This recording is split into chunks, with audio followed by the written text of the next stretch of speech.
शब कद्र यानी रमज़ान की 21वीं शब यानी रमज़ान की 21वीं रात में पढ़ी जाने वाली नमाजें और जिक्र और दुआ और तिलावत वगैरह के बारे में बयान है। सबसे पहली चीज़ तो ये जान लीजिए कि शब कद्र की काफ़ी अहमियत है। आप शब कद्र की अहमियत इस चीज़ से समझ सकते हैं, उसका अंदाज़ा लगा सकते हैं कि पूरी सूरह अल्लाह तबारक व तआला ने इसके बारे में कुरान पाक में नाजिल फरमा दिया। दूसरी चीज़, इस शब में इबादत करना 1000 महीनों की इबादत से ज़्यादा अफजल है।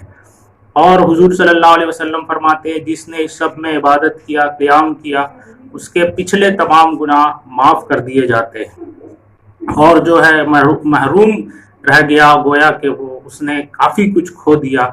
दूसरी तरफ फरमाया गया कि इस रात फरिश्ते नाजिल होते हैं, ज़मीन पे हज़रत जिब्रील अलैहिस्सलाम आते हैं, रहमतें नाजिल होती है।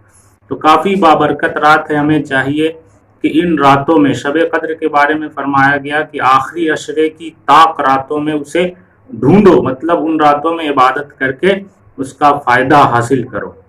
तो ये तमाम चीज़ें हैं, 21वीं है, 23वीं है, 25वीं है, 27वीं है, 29वीं है। इन रातों में हमें इबादत करके अगर कोई भी एक रात इनमें से शब कद्र हुई तो हम वो तमाम सवाब को पा सकते हैं जो शब कद्र में मिलता है। अब रही इसमें जिक्र, नफिल नमाज और तिलावत, दुआ वगैरह के बारे में, तो सबसे पहले दुआ की बात करते हैं। हज़रत आयशा रज़ियल्लाहु ताला अन्हा ने हुजूर सल्लल्लाहु अलैहि वसल्लम से पूछा कि हम क्या करें इस रात में, कोई दुआ। तो हुजूर सल्लल्लाहु अलैहि वसल्लम ने फरमाया, एक दुआ बताया, अल्लाहुम्मा इन्नका अफ़्वुन तुहिब्बुल अफ़्व फ़अफ़ु अन्नी। इसको पढ़ा करो, यानी ऐ अल्लाह तू माफ़ करने वाला है और माफ़ी को पसंद करने वाला है, तो मुझे भी माफ़ कर दे। दूसरी चीज़ रही नफिल नमाज वगैरह। तो एक चीज़ जान लीजिए कि इसमें कोई फिक्स नहीं, जितना ज़्यादा हो सके आप जिक्र कीजिए, नफिल नमाज पढ़िए, फिक्स नहीं है। लेकिन लोगों की आसानी के लिए बुज़ुर्गों ने कुछ तरीके बता दिए ताकि वो लोग इस नमाज को पढ़कर आसानी से इबादत कर सके। इसलिए काफ़ी लोग पूछते रहते हैं कि कैसे पढ़े, क्या पढ़े। तो उनकी वजह से कुछ नमाजें जो है बता दी गई है ताकि आसानी से पढ़ सके।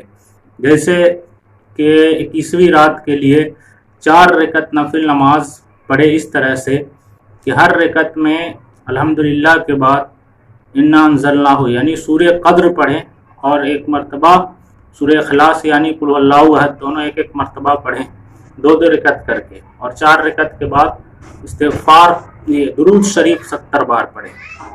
फिर एक और नमाज 2 रकत है, उसमें भी इसी तरीके से सूरह कद्र पढ़ें और कुल हुवल्लाहु अहद 3 बार पढ़ें। अगर सूरह कद्र याद नहीं है तो कुल हुवल्लाहु अहद ही को 7 बार, 9 बार, 11 बार इस तरह से पढ़ ले और 2 रकत के बाद इस्तिग़फ़ार पढ़े 70 मरतबा। तो ये 2 नमाजें। और इस रात में कुरान की तिलावत के लिए ये बताया गया कि 21 मरतबा सूरह कद्र की तिलावत करें, यानी देख के पढ़ें। तो ये तमाम अज़कार हैं और इबादतें हैं जिसको आप कर सकते हैं। और भी है, सलातुत तस्बीह पढ़ सकते हैं, आप सलातुल अव्वाबीन पढ़ सकते हैं। तो इसमें कोई फिक्स नहीं, जितनी भी जागने की रातें हैं उसके बारे में नमाज फिक्स नहीं है, जितना चाहे क़ज़ा पढ़िए और भी दीगर इबादत कीजिए, ज़िक्र व अज़कार करते रहिए, आपको उतना सवाब मिलता रहेगा।